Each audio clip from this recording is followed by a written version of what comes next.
Hey everybody and welcome back to Let's Play Dragon Quest 11. And last time out we helped the prince defeat the giant monster. We found out that the Rainbough was sold to a trader who's now fucked off to Gallopolis. And Sylvando officially joined our crew, so in this part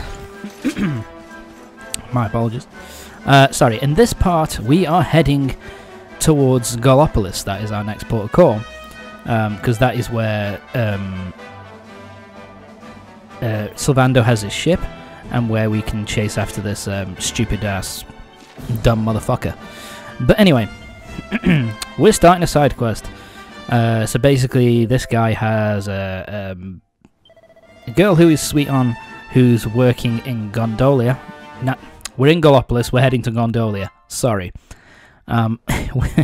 So she works in Gondolia, and this guy wants us to deliver a letter to her to basically tell her what's going on his end, and to find out kind of what's, you know, whether she's okay, basically. So yeah, we're done with that. So now we're heading through the Laguna di Gondolia checkpoint, and we're heading to the next area of the game. And I will say it's a very pretty start to the area. I like the nice kind of beach aesthetic that we kind of start off with here. And then as you slowly move through, we kind of get into the more of a jungly area. We fought these guys before. The Crabadabadoo are pretty weak. Flythons are pretty weak as well. The biggest pain in the ass with the Crabadabadoo is these names. The biggest pain in the ass with that one is if they decide to basically turtle. Well, or should I say crab. Basically they raise their defense so that every time you hit them it's just 1 HP that they lose, which is a bit of a pain. They're not hard, they're just a pain in the fucking ass at points. But anyway, so now we're on our way to Gondolia. Sorry. And yeah, so this area we don't really fight anything new. It's all Flythons and Crabadabadoos and all that kind of thing. Nothing really new to light our fancy. But we'll start meeting some new enemies fairly soon once we head into the main kind of jungle area which leads up to the city of Gondolia. And yeah, it's pretty much the Italy stereotype. Because it's, you know, like a gondola, you know, so it's like kind of like Venice, I suppose. But anyway, so now we're in this area. Look at this. So it's like lush jungle area, which is kind of nice. There's a lot of stuff for you to find.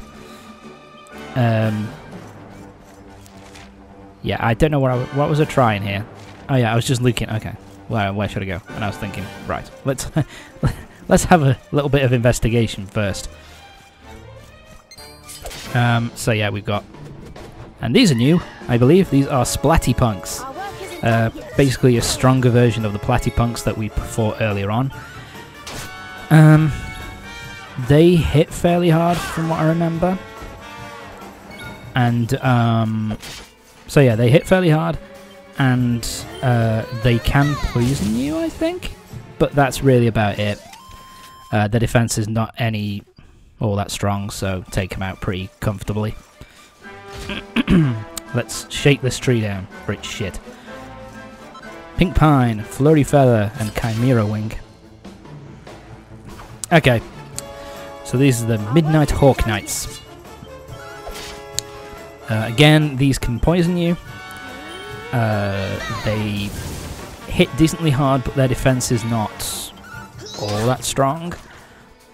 And one of these guys is sparkly, and that's because basically you can jump on the back of him and kind of ride on him and kind of fly over the water, so you can get to some of the smaller islands and, you know, find some chests and some different items for you to mess about with. See, got a chest here. What's the chest? Seed of Skill. That gives you... that gives the person who eats it 1 additional skill point. So... with all of these Seeds of Defense, the Seeds of Defense, Seed of Might, and Seed of Magic and Seed of Skill. I always give them to the main character just because, you know, it's worth it to boost their stats as much as possible, and the minor boosts that the other characters will get from all that kind of stuff, you know, the boost that they will get, it's not really worth it. Like, it's not really worth it to give Veronica a Seed of Magic, because her magic power is going to boost pretty dramatically already. Okay, Muddy Hand. A pain in the ass, but also good if you want to grind. Yeah, they can cast Sap as well, so you can... So yeah, basically they'll keep constantly calling for backup. So what you can do is you can basically kill one and leave it, so you can kill one and then leave the rest alone, and they will spawn new enemies, new Muddy Hands, and you can kill the majority of the Muddy Hands that spawn, leave one around, and it will spawn new Muddy Hands. Basically, and they're kind of useful in that regard for, you know, if you want to grind, because they do give a decent amount of defense. Sorry, a decent amount of XP, experience points, if you keep going at them. So, yeah, kind of annoying when you just want to get a move on, because you have to kill them really quickly if you don't want to deal with their bullshit. But if you want to grind, then they're your best friends. Along with slimes as well. Slimes do something similar. Level 19, baby! And 3 skill points. Yeah, that was accidental. But I was able to show off the muddy hands, so it wasn't that big of a problem. Okay, so we can't continue while mounted, so now we've got to leave. We've got all the stuff we can in here, so let's head here. So let's hit this and get ourselves some more. Chunk of gold, chunk of iron, chunk of copper. Nice. And yeah, this guy here is our first Tockle. Well, technically the second one after we found the city of the Tockles. But basically, this is the first one where you can get the second. This is the guy you can get the second password from. So if you want to continue doing that quest, then yeah, talk to him, and he'll give you the password. Now you can move on. Now you can go into the second area, which is, you know, kind of useful. There's a cow. I think the cow will tell you the what the weather's going to be, which is kind of weird, but whatever. Oh, hi, buddy. Okay. This enemy here I always thought was kind of freaky, the were-tiger. Kind of like, it's like a kind of a monster wearing a tiger suit. I always thought it looked kind of creepy. In terms of how strong the were-tiger is, it's one of the stronger enemies early in the first half of the game.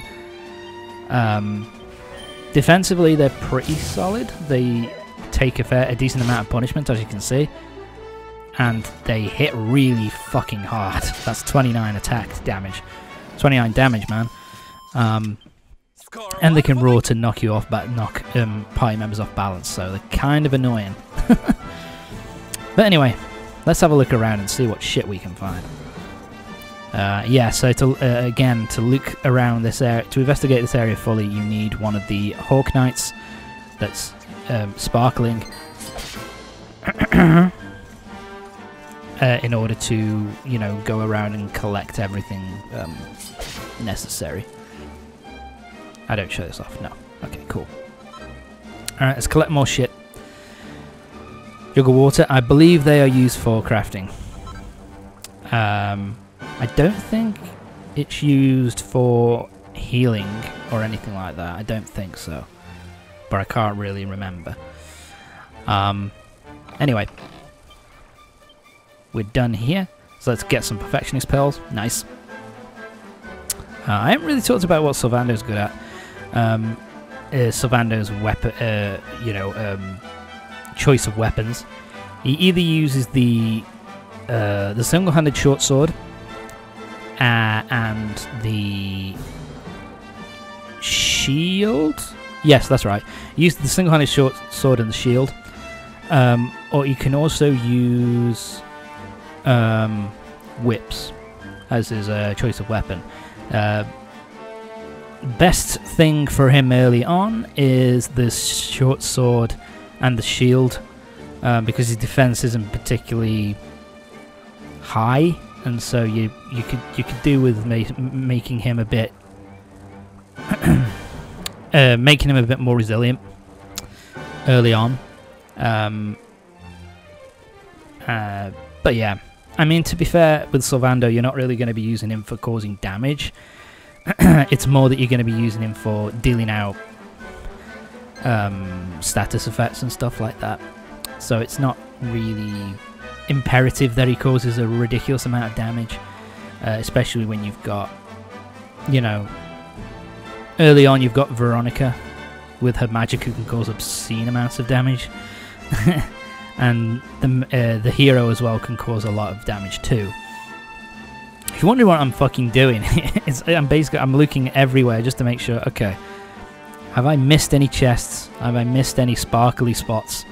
Just so I know that I haven't, you know, forgotten anything. And I think at this point, yeah, I think it's here that I just say, fuck it. If I've missed shit, I've missed shit. I can always come back at a later date if necessary. But let's just head to Gondolia next. So yeah, outside here you'll face Splattypunks and Were-Tigers. Basically, two of the strongest enemies for this point in the game. So it's a decent area to do some grinding outside the Gondolia City. It's kind of nice in that regard. All right, let's head in.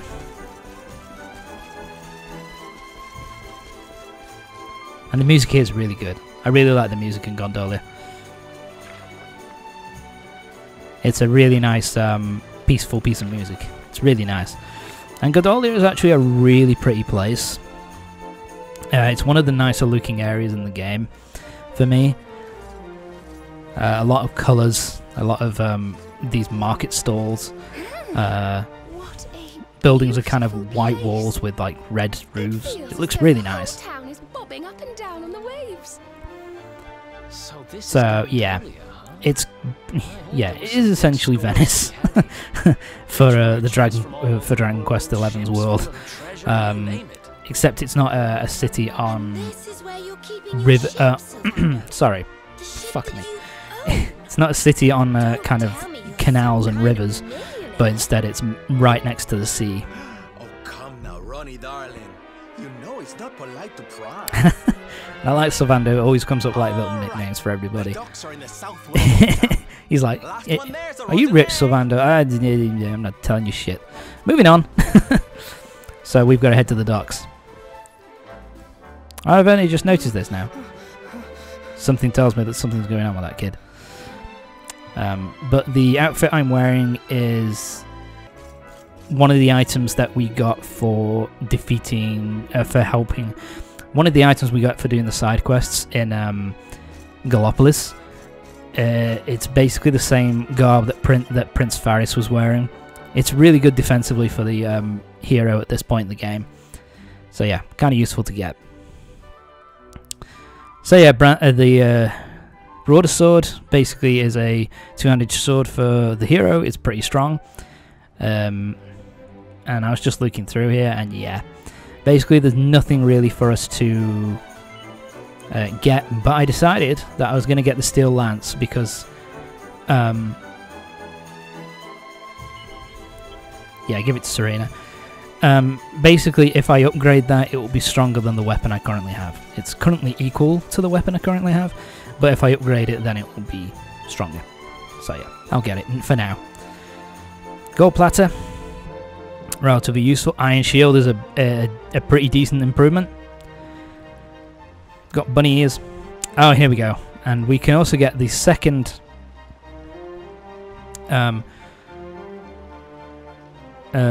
thing for the second costume for Veronica here. We can get the cat costume, which is super fucking adorable. It's a really useful thing to get, so it's probably one of the best items, one of the best pieces of armor early game for Veronica, so it's well worth getting.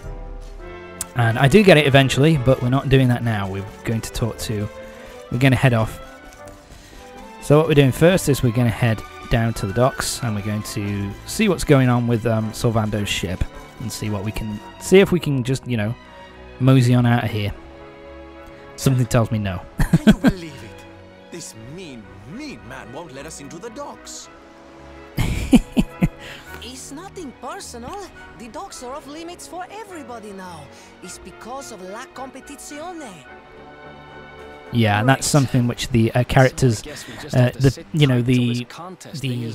people who live in Gondolia, they all intersperse.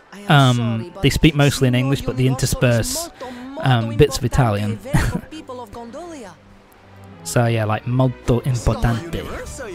That sounds like fun. You know, for just a bit of extra flavour. I think it's kind of lazy to just throw that kind of to go that direction with it. But it's not the end of the world. I think you know, it works kind of well, to be honest. I don't really mind it too much. It's not quite as irritating as Hotto, where it was just ridiculously kind of, you know, where everybody was talking in who's with me? Come on, haiku, you know, so whatever. So yeah, basically what's happening here, there's this event which is going on now, this kind of festival, which is a yearly event in Gondolia. And basically we won't be allowed to leave. Sorry, so we won't be able to leave at any point until the competition's over. And I kind of like this moment where, you know, you think Serena's going to side with them, but it's like, But I'm really rather hungry it's like, myself. no, I want to have a look around and enjoy the festival. We can't leave until the contest's over anyway. And I think I can see it from both sides, really. Eric's point of we're supposed to be going after the Rainbough here, we're not supposed to be enjoying ourselves for fuck's sake, is kind of true. But at the same time, they have a point, which is basically they're not going to be allowed to. They're not going to be allowed to get in the boat and leave until the contest is done. So yeah, we can't really do anything about it until the competition's over. So we might as well just enjoy ourselves. So I can see it from both sides, really. And I do like how kind of Veronica and Sylvando are kind of skipping away in kind of happiness to go and see, you know, go loot for food and stuff like that. And Serena's just behind them like, what am I doing? But yeah. So what we're going to be doing is we're going to be seeing the Doge, so we can try and get his permission to leave early, but probably not going to happen.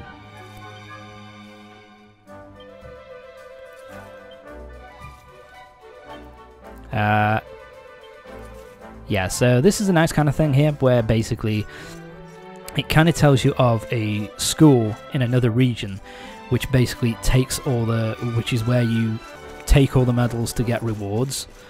So it's kind of nice that they give you a little bit of a background into, you know, tell you in advance, oh, there's this school where you'll be able to take all your medals and stuff to get them kind of get items for them, which is kind of nice.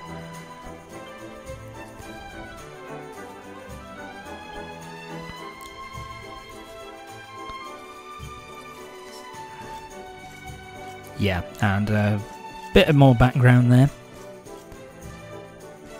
So yeah, what am I doing? Oh yeah, I'm just yeah. So at this point, I'm just basically looking around for stuff under the rainbow.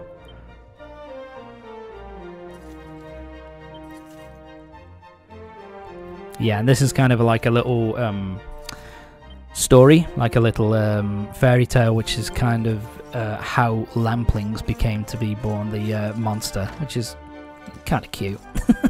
That they have a little like fairy tale as to why lamplings exist in the world, which is kind of cool.